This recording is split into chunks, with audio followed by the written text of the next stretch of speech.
Olá meus amigos, olá minhas amigas do Legislação Integrada, aqui quem fala é o professor Bruno Valente e a nossa conversa de hoje é sobre o informativo de número 741 do STJ.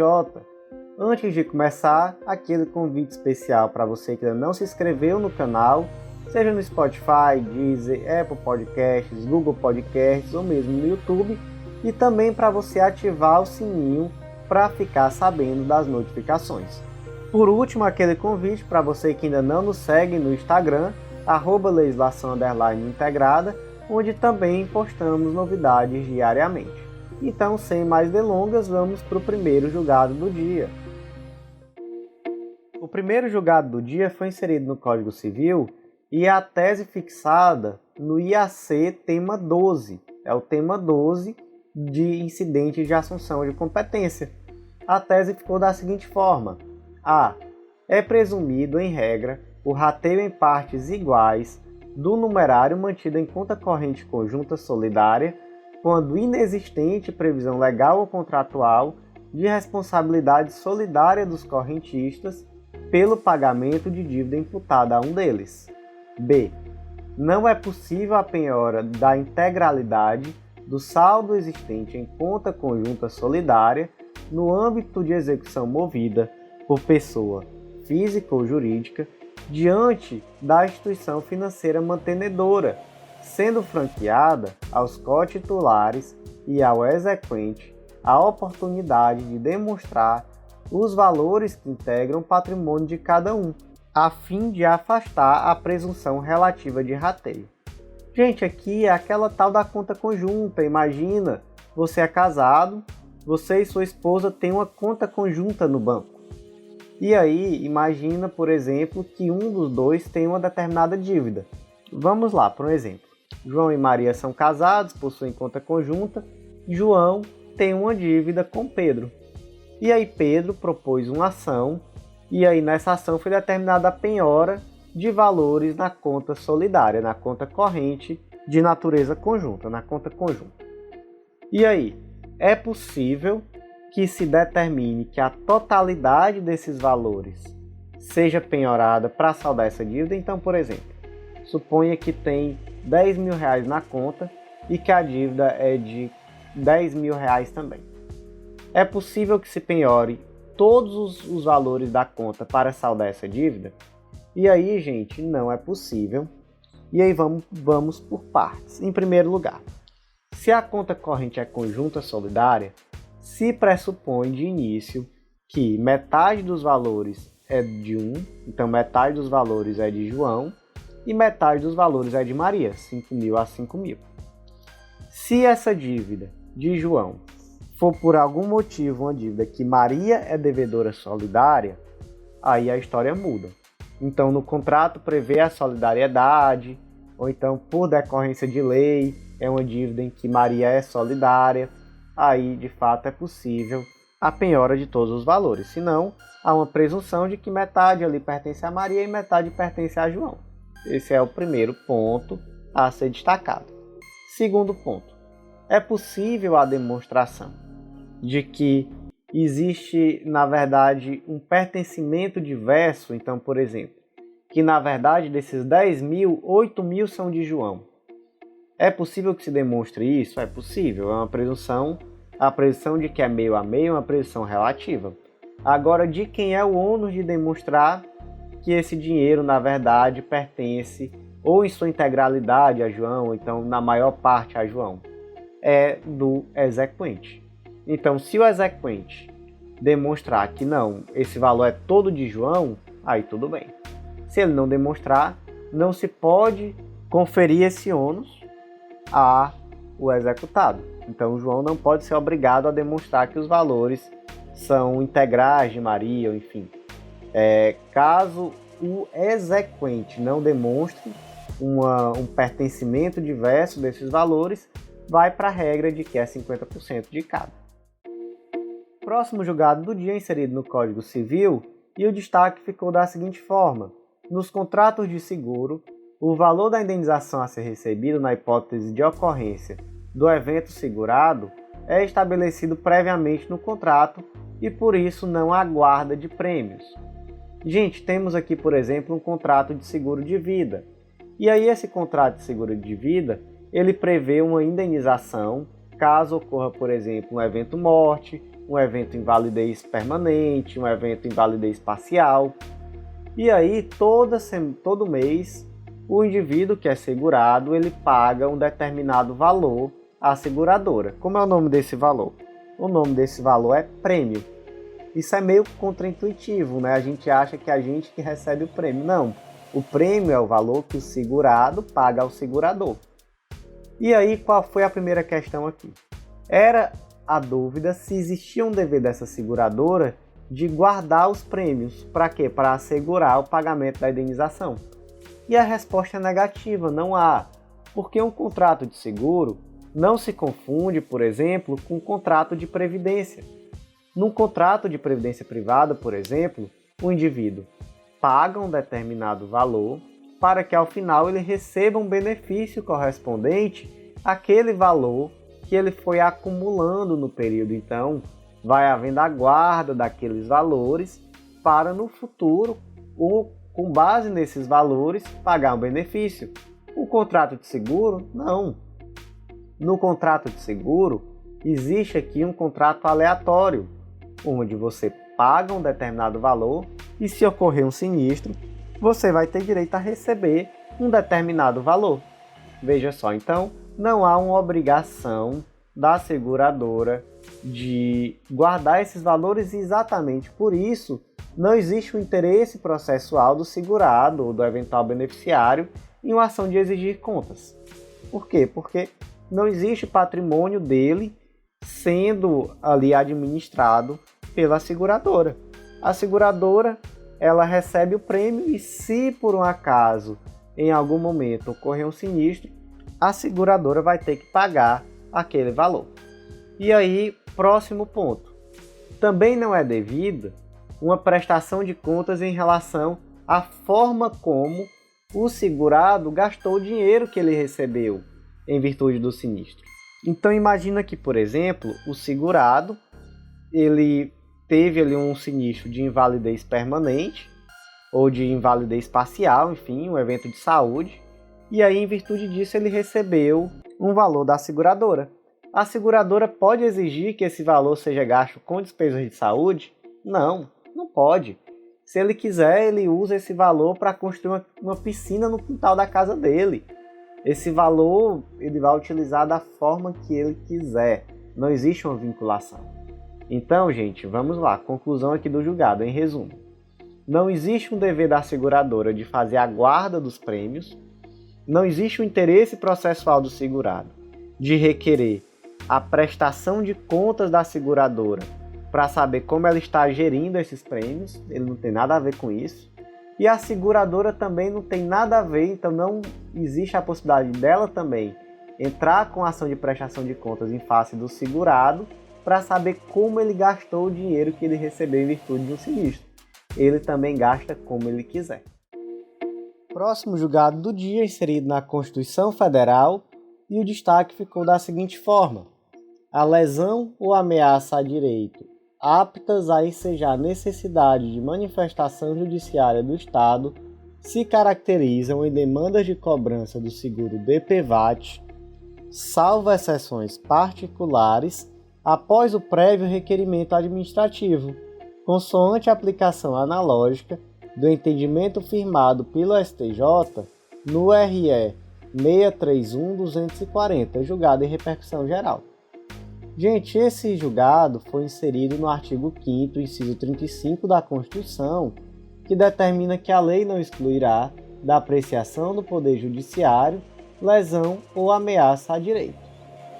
E aí, gente, em primeiro lugar, o DPVAT ele não é uma modalidade de seguro previdenciário, apesar dessa aplicação analógica do entendimento firmado no RE 631/240, que tratava sobre a necessidade de postulação administrativa antes da propositura de ações em face do INSS. Entretanto, por se tratar de uma situação semelhante, foi feita essa aplicação analógica. E aqui se destaca, sobretudo, que é possível sim o estabelecimento de condições para o exercício da postulação perante o judiciário. Então, gente, se um indivíduo ele pretende conseguir, por exemplo, o seguro DPVAT, mas ele sequer requereu para receber uma negativa, existe interesse de agir? Não, gente, não existe. Em regra, não existe. Agora, por exemplo, se há uma recusa da seguradora até mesmo de realizar o protocolo administrativo do pedido, aí a história muda. Mesmo caso lá nas ações em face do INSS, em regra, é necessário o prévio requerimento administrativo, porque, gente, se não há esse requerimento administrativo, não há interesse de agir. Não faz sentido, não há uma negativa. Essa é a regra. Agora, por que a decisão ressalva situações excepcionais? Porque suponha, por exemplo, que o indivíduo tentou realizar o protocolo administrativo do pedido, mas a empresa se recusou a realizar esse protocolo requerendo documentações, requerendo documentos, muitas vezes desnecessários e impertinentes. Então você já percebe aí que existe, em determinadas situações, uma ação da seguradora no sentido de evitar, inclusive, o protocolo. Então, no caso concreto, há situações em que, de fato, pode ser dispensada essa necessidade de prévio protocolo, mas, em regra, se o indivíduo nem sequer requereu administrativamente, não há como ser uma negativa administrativa, não é? Não há como o requerimento judicial. Outro exemplo, suponha que o indivíduo requereu administrativamente e passa bastante tempo sem uma resposta. Então também fica evidenciado aí uma mora, uma ausência de manifestação que pode sim justificar a propositura da ação sem a negativa administrativa. Próximo julgado do dia também inserido na Constituição Federal, e o destaque ficou da seguinte forma: considera-se fortuito externo a queda de passageiro em via férrea de metrô, por decorrência de mal súbito, não ensejando o dever de reparação do dano por parte da concessionária de serviço público, mesmo considerando que não houve adoção por parte do transportador de tecnologia moderna para impedir o trágico evento.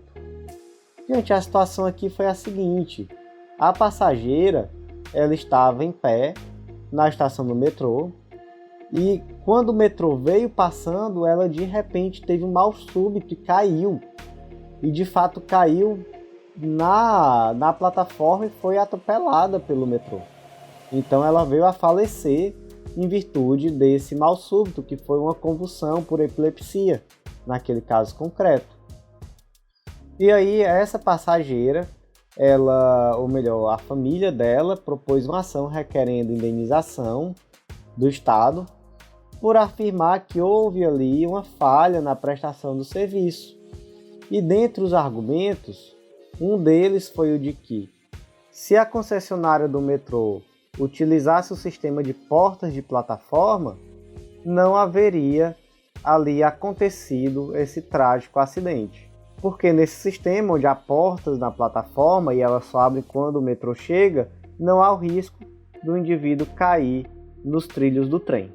E além disso, requereu-se a aplicação da tese repetitiva 517 do STJ, que trata exatamente sobre a responsabilização da concessionária acerca daquelas situações em que há acidentes nas vias férreas. E aí, dentre outros pontos, nessa decisão, ou melhor, nessa tese repetitiva, se decidiu que há uma obrigação de indenizar salvo a comprovação de culpa exclusiva da vítima. E até se cita algumas situações, por exemplo, onde não se evita, onde não se toma nenhuma atitude para cercar a via, para evitar a abertura de passagens clandestinas, etc.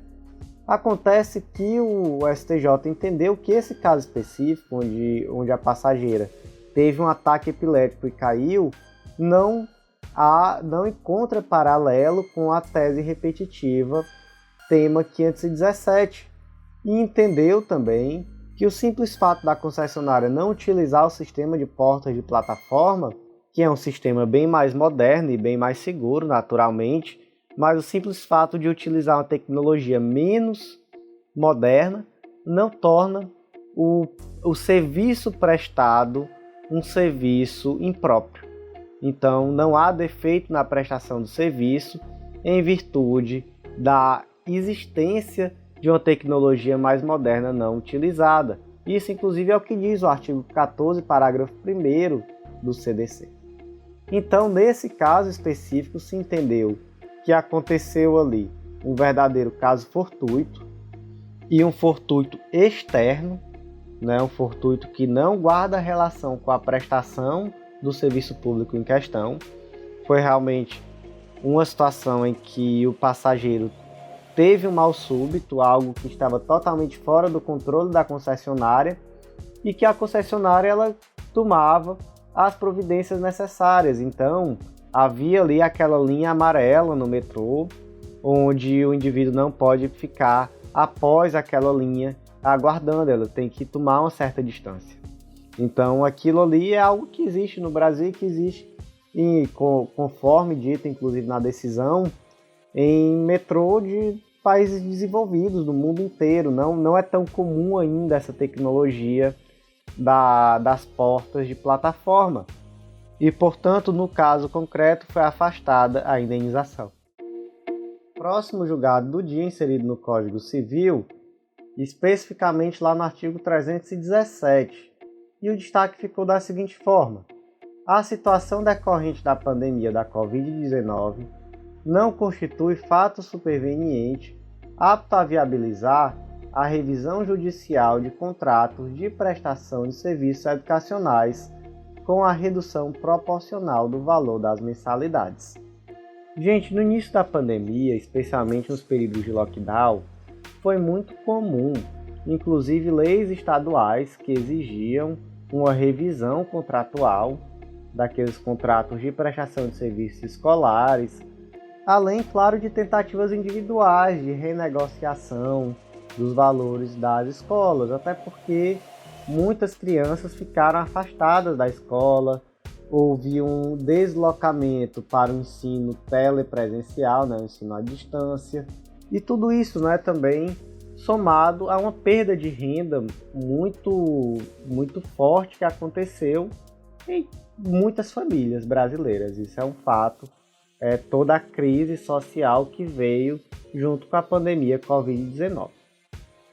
Acontece que essas leis estaduais, elas em geral foram julgadas inconstitucionais, como é exemplo a Lei 14.279 de 2020 do Estado da Bahia, foi julgada inconstitucional no julgamento da DEI 6575, lá no ano de 2020, saiu inclusive no informativo 1003, e o motivo ali foi por uma questão de competência da União para legislar sobre matéria de direito civil.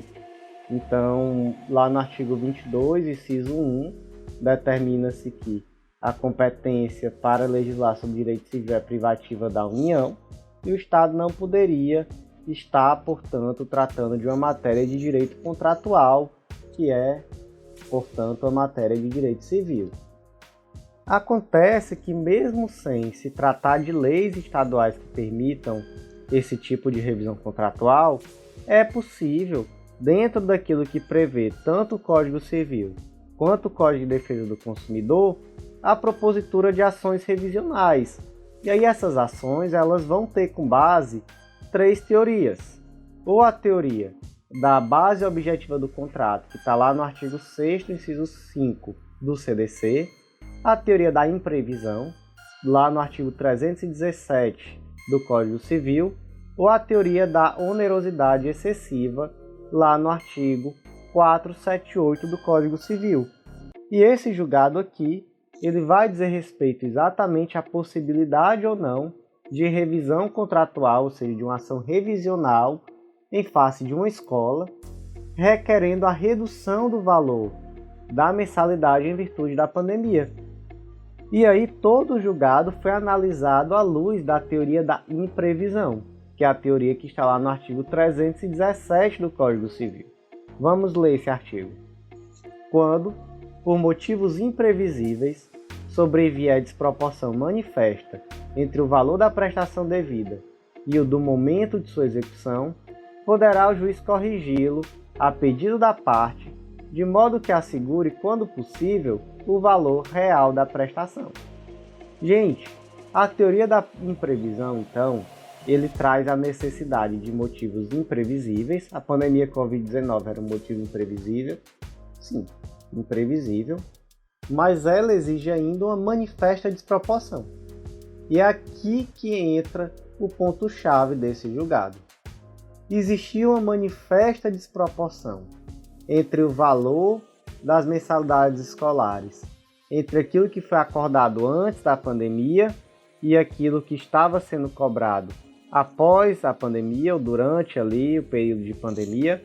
E aí o STJ entendeu que não existia ali uma onerosidade excessiva ou mesmo uma vantagem extrema a uma das partes. E, portanto, se rechaçou aquele argumento de que a ausência de aulas presenciais trouxe um ganho financeiro para as escolas, já que não havia dados, não existem dados que demonstrem isso. Há tão somente retórica. E, na verdade, o que se viu foi a necessidade de aparelhamento tecnológico dessas escolas. Então, eventual ganho financeiro decorrente do fechamento das escolas acabou sendo diluído na necessidade de investimento. E outro ponto que eu até não vi no julgado, mas que também foi uma realidade, foi que muitas escolas perderam alunos. Então, principalmente na educação infantil, na minha família mesmo, a grande maioria dos meus primos pequenos foram retirados da escola, porque enfim, estavam em casa, passaram ali um bom tempo sem ter aula, depois começou a aula online e não estava rendendo tanto, eram crianças pequenas, os pais estavam em casa, não estavam trabalhando, então não havia necessidade de escola naquele período. Então assim, isso acabou trazendo prejuízo para a escola, sem falar na inadimplência. Então não pareceu, isso falando não agora necessariamente do julgado em si, mas da realidade vista, sob a minha ótica, não parecia existir de fato uma desproporção. Houve sim redução de gastos, com certeza, em virtude das aulas presenciais não estarem acontecendo, mas por outro lado, aumentou a inadimplência, perdeu-se alunos, houve necessidade de investimentos em ferramentas tecnológicas. Então, assim, manifesta desproporção, realmente o STJ entendeu que não existiu. Então, não havia base para a revisão contratual com base na teoria da imprevisão, que foi a teoria em que todo esse julgado se baseou. Teoria da imprevisão prevista no artigo 317. Então, portanto, se entendeu que a pandemia Covid-19 não é um fato superveniente apto a viabilizar essa revisão judicial do valor das mensalidades escolares no período de pandemia. Próximo julgado do dia inserido no Código Civil, e o destaque ficou da seguinte forma: nos contratos de mútuo celebrados pelas entidades fechadas de previdência complementar com seus beneficiários, é ilegítima a cobrança de juros remuneratórios acima do limite legal, autorizada a capitalização de juros somente na periodicidade anual, desde que pactuada após o Código Civil de 2002. Gente, em primeiro lugar, qual a diferença de uma entidade de previdência fechada para uma entidade de previdência aberta? A entidade de previdência aberta é aquela que qualquer indivíduo pode chegar lá e contratar. Então, por exemplo, qualquer pessoa pode fazer uma previdência privada no Brasilprev, ligado ao Banco do Brasil, previdência privada do Itaú, do Banco Inter, e etc. Quantas previdências privadas por aí abertas existem? Por outro lado, a entidade de previdência privada fechada, ela é limitada a determinada categoria de indivíduos. Então, por exemplo, entidade de previdência fechada dos trabalhadores da Petrobras, entidade de previdência privada fechada dos servidores públicos do Tribunal de Justiça do Estado do Ceará. Normalmente são a chamada entidade de previdência complementar. Então veja só, ela não está no mercado, ela não visa lucro, ao contrário do que acontece com a entidade de previdência privada aberta. Inclusive, em relação à entidade de previdência privada fechada, não se aplica o Código de Defesa do Consumidor, já a entidade aberta se aplica. Esse é o primeiro ponto. Agora, segundo ponto, em relação à aplicação de juros. O Código Civil de 2002 ele traz uma limitação à aplicação de juros, a impossibilidade de cobrar juros com capitalização inferior à anual, e há também um limite, que hoje se interpreta que esse limite é de 1% ao mês. Então, a taxa de juros remuneratórios entre particulares ou pessoas jurídicas, ele é de 1% no máximo, com capitalização anual. Acontece que esse limite ele não se aplica a instituições financeiras, em relação às quais, inclusive, a lei da usura não vai ter aplicação em relação a essa limitação. Então, a instituição financeira ela pode cobrar juros maiores, ela pode cobrar uma capitalização em período menor, capitalização semanal, diária, etc. E aí vem a questão. E uma entidade de previdência privada? Quando ela vai atuar realizando empréstimos, em relação a ela, é aplicada a limitação? Aí depende. Por quê? Porque as entidades de previdência privada abertas, elas são equiparadas à instituição financeira, por previsão expressa na MP de número 196317 de 2000 e também na MP 217036 de 2001. Então, a entidade de previdência privada aberta, ela se equipara à instituição financeira, podendo cobrar juros acima daquilo que está previsto no Código Civil e na lei da usura. Por outro lado, a entidade de previdência privada fechada não se equipara à instituição financeira. Então, em relação a essa, caso ela empreste dinheiro, realize contratos de mútuo com seus segurados, ela só vai poder cobrar os juros remuneratórios no limite legal, que é 1% ao mês, e a periodicidade desses juros deve ser, no mínimo, anual. Próximo julgado do dia inserido no Código de Processo Penal, especificamente no artigo 282, e o destaque ficou da seguinte forma: não há disposição legal que restrinja o prazo das medidas cautelares diversas da prisão, as quais podem perdurar enquanto presentes os requisitos do artigo 282 do CPP, devidamente observadas as peculiaridades do caso e do agente. O que diz o artigo 282? Que as medidas cautelares previstas nesse artigo poderão ser aplicadas observando-se a 1. Necessidade de aplicação da lei penal para a investigação ou a instrução criminal e, nos casos expressamente previstos, para evitar a prática de infrações penais. 2. Adequação da medida à gravidade do crime, circunstâncias do fato e condições pessoais do indiciado ou acusado. Quais são essas medidas cautelares? Elas estão lá no artigo 319. Então, há um rol lá até relativamente grande, com 9 incisos, que tem, por exemplo, comparecimento periódico em juízo, proibição de acesso a determinados lugares, proibição de manter contato com determinadas pessoas, enfim, proibição de ausentar-se da comarca, recolhimento domiciliar, fiança, monitoração eletrônica, etc. São, então, medidas menos gravosas do que a prisão e que são aplicadas como alternativa. Então, por exemplo, imagina que um indivíduo ele cometeu um crime dentro de um avião em virtude de colocar em risco a segurança do avião. Pode ser aplicada a ele uma cautelar de proibição de andar de avião. Veja só que interessante. Portanto, aí uma cautelar atípica, né? Uma cautelar não expressamente prevista no Código de Processo Penal, mas que é perfeitamente possível. E aí, quais são os requisitos para aplicação das medidas cautelares?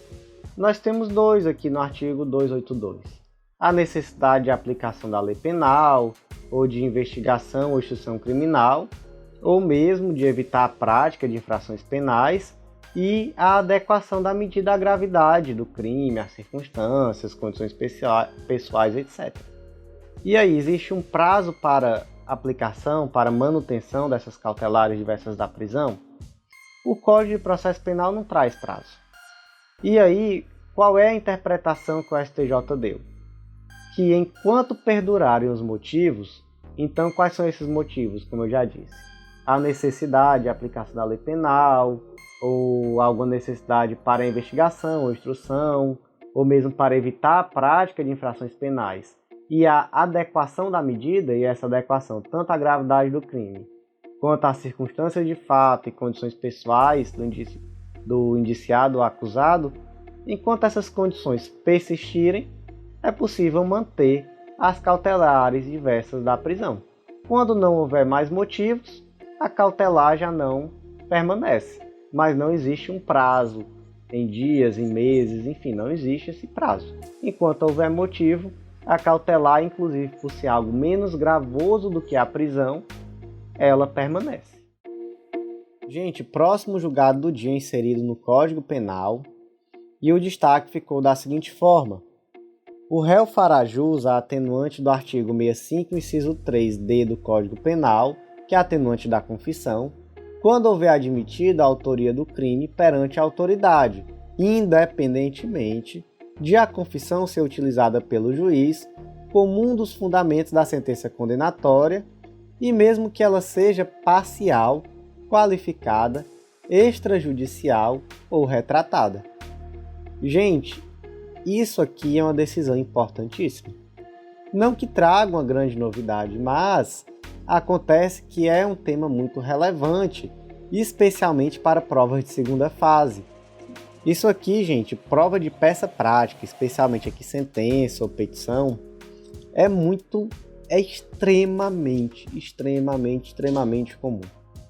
É padrão a existência ali de uma confissão, e essa confissão muitas vezes se coloca, ele retratou-se da confissão, ou então a confissão não foi utilizada na sentença, ou então diz, não, a confissão foi extrajudicial, ou então ele confessou somente parcialmente, ou então confissão qualificada, ele confessou, mas disse que foi em legítima defesa. Então sempre se traz ali uma peculiaridade e se verifica se no final você vai utilizar essa confissão na dosimetria.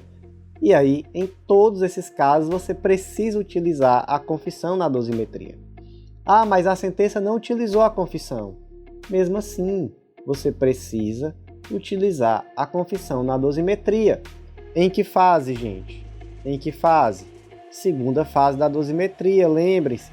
Primeira fase, você vai pegar o artigo 59, as circunstâncias do crime. Segunda fase, circunstâncias atenuantes e agravantes.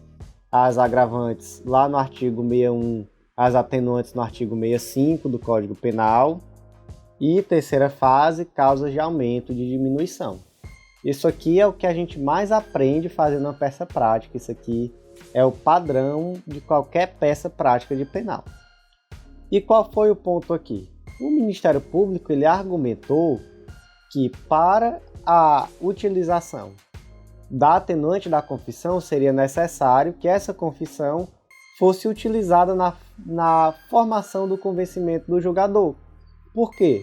Porque a súmula 545 do STJ diz que quando a confissão for utilizada para a formação do convencimento do julgador, o réu fará jus à atenuante prevista no artigo 65, inciso 3d do Código Penal.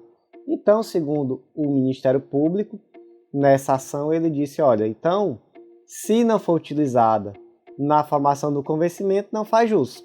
Acontece que essa fundamentação foi rechaçada, até porque não há nenhuma previsão na lei acerca dessa necessidade, e se a lei não trouxe esse requisito, não pode o julgador criar um requisito não previsto na lei para aplicação de um benefício de natureza penal. E um ponto importantíssimo da decisão de que o direito subjetivo à atenuação da pena surge quando o réu confessa, então é um momento constitutivo, é no momento da confissão e, portanto, na decisão judicial, na sentença, em que se utiliza essa confissão como atenuante, há tão somente uma declaração daquele direito que foi constituído no momento da confissão. Seja essa confissão parcial, seja essa confissão qualificada, extrajudicial, retratada, enfim. Gente, um paralelo muito interessante em relação à última edição do Jurisprudência em Tese do STJ, edição 194, que trata sobre colaboração premiada, tese 8. As concessões dos benefícios legais decorrentes da delação premiada dependem da efetiva e eficaz contribuição do agente colaborador. Por que isso aqui é interessante? Por que esse paralelo aqui é interessante? Porque, ao contrário da confissão, a delação premiada ela exige que aquela informação trazida seja efetiva e eficaz. Ela contribui, ela traga um resultado prático. Já a confissão não exige nenhum resultado prático. Confessor tem atenuante. Confessor, atenuante da segunda fase da dosimetria. Não confunda. Já a delação premiada, colaboração premiada, existe ali a necessidade de algo a mais. Se a pessoa vai receber um benefício por estar delatando, então essa delação tem que no mínimo ser eficaz e efetiva. Por que eu trago isso? Somente para vocês colocarem na mente, fixarem que confissão não exige resultado. Confessou, pronto, aplicou-se a atenuante na segunda fase da dosimetria. Ah, professor, mas confessou e depois retratou. Ah, a confissão foi feita só perante o delegado, quando foi perante o juiz negou. Gente, confessou, atenuante. Ponto. Próximo julgado do dia inserido no Código de Processo Penal, e o destaque ficou da seguinte forma: é inadmissível a chamada nulidade de algibeira, aquela que, podendo ser sanada pela insurgência imediata da defesa após a ciência do vício, não é alegada como estratégia numa perspectiva de melhor conveniência futura. Gente, esse termo, nulidade de algibeira quer dizer bolso. É aquela situação em que o indivíduo vê uma nulidade e deixa guardado ali no bolso para, em algum momento oportuno, alegar. Dizer, opa, tem uma nulidade bem aqui. E por que não alegou antes? Ah, não tinha percebido. Mas não, percebeu e deixou ali guardado no bolso para ver se em algum momento seria conveniente ou não alegar. Esse termo, inclusive, nós já temos algumas decisões utilizando esse termo no Código de Processo Civil, inseridas no Código de Processo Civil Integrado, e agora essa decisão aqui no informativo 741, que diz respeito a um processo penal. Então, nas duas situações não é possível o indivíduo verificar a nulidade e ficar ali caladinho, em silêncio, aguardando o momento oportuno para alegar. Nessa situação aqui, aconteceu que o réu não estava presente na audiência de inquirição de testemunhas e aí essa nulidade não foi arguída na primeira oportunidade. Portanto, precluiu essa possibilidade. E, gente, lembrem-se também sempre de que lá no artigo 563 do Código de Processo Penal, isso aqui é daqueles artigos que são usados para tudo, nenhum ato será declarado nulo se da nulidade não resultar prejuízo para a acusação ou para a defesa. Então, isso aqui se utiliza para tudo, né? Qualquer decisão, qualquer absurdo, às vezes, que o judiciário deixe de declarar nulidade, diz, sem prejuízo na nulidade, artigo 563 do CPP. Mas aqui nesse caso, da nulidade de algibeira, esse artigo é muito bem aplicado, porque, poxa, você viu a nulidade e não arguiu. Então, como é que você quer me dizer agora que tem prejuízo? Sem prejuízo na nulidade. Se tivesse prejuízo, você teria arguido na primeira oportunidade. Mas não, você ficou aguardando, esperando, para ver se iria ser conveniente ou não para você alegar. Então, lamento, nada feito. Não é possível mais alegar essa nulidade em virtude da ocorrência da preclusão. Então, meus amigos, por hoje foi isso. Eu agradeço muito a você que ouviu até o final e faço aquele convite de sempre para você que ainda não conhece o Clube da Lei, não deixa de acessar legislaçãointegrada.com.br, e conhecer esse método de estudo que vai te dar uma preparação super completa de lei seca e jurisprudência. Tudo o que você precisa para ficar tinindo nesses dois pilares, com material atualizado toda semana, através de informativo próprio que já compila os informativos do STF, STJ, TSE e do Jurisprudência em Tese do STJ, além das atualizações legislativas e também com vários planos de leitura adequados à sua realidade, uma assinatura única, com acesso ilimitado a todos os planos de leitura de todas as carreiras, inclusive aos planos focados em edital. Então, não deixa de fazer parte, eu te aguardo no nosso clube e também te aguardo no nosso próximo podcast.